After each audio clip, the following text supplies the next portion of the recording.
جی امریکی صدر کا کیا موڈ ہے؟ امریکی صدر کی ایران کے ساتھ مذاکرات کی تصدیق سامنے آئی ہے۔ کہا کہ ہم مذاکرات کر سکتے ہیں اور ان سے بات کر رہے ہیں۔ وائٹ ہاؤس میں تقریب کے دوران صدر ٹرمپ کا کہنا تھا کہ ایران ابھی تک ڈیل کے لیے تیار نہیں، لیکن میرا خیال ہے کہ ایران بات چیت میں اب سنجیدہ ہو رہا ہے۔ دیکھیں گے ایران کے ساتھ بات چیت کا کیا نتیجہ نکلتا ہے۔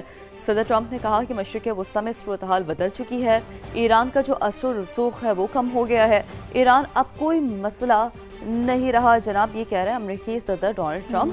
اور سعودی عرب کے ساتھ نیوکلیئر ڈیل سے متعلق سوال ہوا ان سے، جس کے جواب میں صدر ٹرمپ نے کہا کہ سعودی عرب کے ساتھ اس وقت تک کوئی ڈیل نہیں ہوگی جب تک وہ ابراہم ایکارڈ کا حصہ نہیں بنتا۔ اچھا، اس سے پہلے آپ کو یاد ہوگا صبح انہوں نے گاہے بگاہے اس طرح کی بات کی، لیکن اب انہوں نے بہت ہی واضح کر دیا، بہت ہی کیٹیگوریکلی یہ کہہ دیا ہے کہ تب تک ہم سعودی عرب کے ساتھ ڈیل نہیں کریں گے جب تک وہ ابراہم ایکارڈ کے اوپر دستخط نہیں۔ بالکل ایسی بات ہے۔ اس کے علاوہ امریکی اخبار نیو یارک ٹائمز نے دعویٰ کیا ہے کہ ایران نے امریکہ کی جانب سے جنگ بندی کی نئی پیشکش مسترد کر دی ہے۔ رپورٹ کے مطابق عراقی وزیر اعظم نے دورہ ایران کے دوران واشنگٹن کی جانب سے سیز فائر کی تجاویز پیش کی تھی۔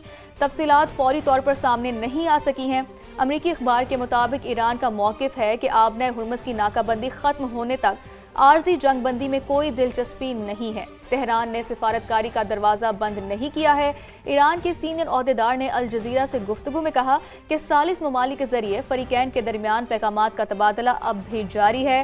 واشنگٹن اس وقت شدید مشکلات میں گھرا ہوا ہے، مایوسی میں ایرانی انفراسٹرکچر کو نشانہ بنا کر جنگی جرائم کا ارتکاب کر رہا ہے۔ تو ہم نے جیسا کہ پہلے کہا کہ شیری، ایک طرف تو مذاکرات کی بات ہو رہی ہے جو کہ ڈونلڈ ٹرمپ کر رہے ہیں، دوسری جانب ایران کی جانب سے تردید کر دی گئی ہے اور یہ کہا گیا ہے کہ جب تک ناکہ بندی آبنہ ہرمز کی نہیں ختم کی جائے گی تب تک کوئی بھی عارضی طور پر جو سیٹلمنٹ ہے ہم اس کے حق میں بالکل بھی نہیں ہے۔ بالکل ایسے ہی۔